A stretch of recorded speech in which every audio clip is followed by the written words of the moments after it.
là, tout de suite, notre compile de l'actu. Est-ce que vous faisiez vos devoirs avec vos parents? C'est dur d'être parent, hein. Si vous n'avez pas d'enfants, vous allez être soulagé quand vous apprendrez que 86% des parents aident leurs enfants pour leurs devoirs.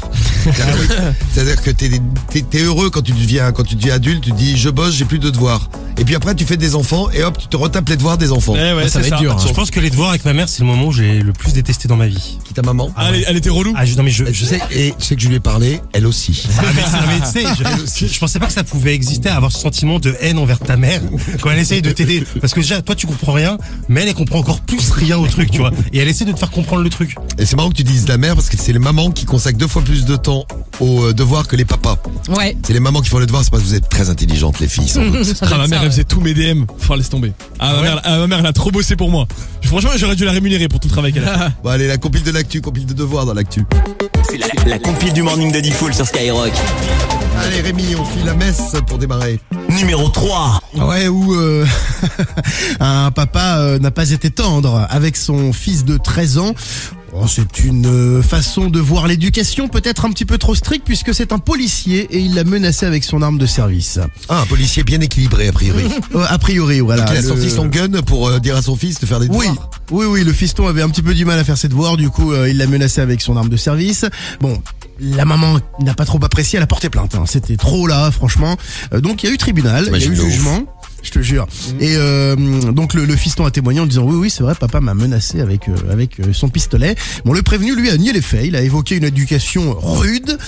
Il a été condamné en première instance, il a été relaxé en appel et personne n'est content, enfin surtout la maman. Donc du coup elle continue la procédure et ça va aller se juger en cassation. En tout cas c'est une super bonne ambiance dans la famille. Vraiment. Super bonne ambiance au Bahut, on va aller en Angleterre. Numéro 2. Il y a un collégien qui était dégoûté d'avoir raté un contrôle de maths, qui a décidé d'organiser, alors accrochez-vous, une manifestation pour avoir plus de devoirs. Ah, parce qu'il s'est dit je suis nul, j'organise une manif pour avoir plus de devoirs. Oh le relou. Lèche-botte quoi. Ah, vraiment ouais. Donc ils étaient pas beaucoup à la manif. Tu m'étonnes. Il était pas tout seul d'ailleurs. Ouais. Non. Et il était pas beaucoup, hein, on va dire, il était pas beaucoup. Alors le problème, c'est qu'il a eu un problème juste derrière. Il a été exclu 2 jours de son bahut pour avoir organisé une manif. Donc en fait, il voulait faire le faillot et ça a pas marché. Et ben je vais dire chais. Même les profs en avaient marre de lui. Voilà, donc le mec il a exclu 2 jours. Hop là, une manif, 2 jours d'exclusion, une manif pour faire plus de devoirs. Et ben ils ont fait ça en Angleterre.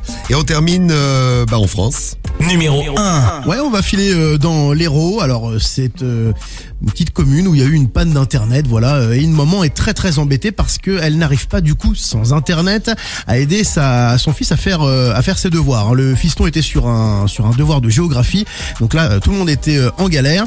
Alors elle a eu une idée, elle s'est dit tiens je vais appeler les autorités pour voir si quelqu'un me répond. Elle a composé le 17 et donc elle a demandé à l'agent qui était en ligne eh bien quelle est la capitale des Bouches-du-Rhône. L'agent lui a répondu sèchement. Oui. Ouais. L'agent lui a répondu sèchement que c'était un numéro d'urgence et qu'il ne fallait pas encombrer ce genre d'appel. Il a raccroché. Hein. Imagine, elle appelle le 17 pour savoir quelle capitale des Bouches-du-Rhône. C'est compliqué en plus comme question. Hein. Ah oui, c'est très compliqué. Ouais. Voilà, il se retrouve dans l'actu à cause de devoirs. Ce matin, c'était notre compile de l'actu.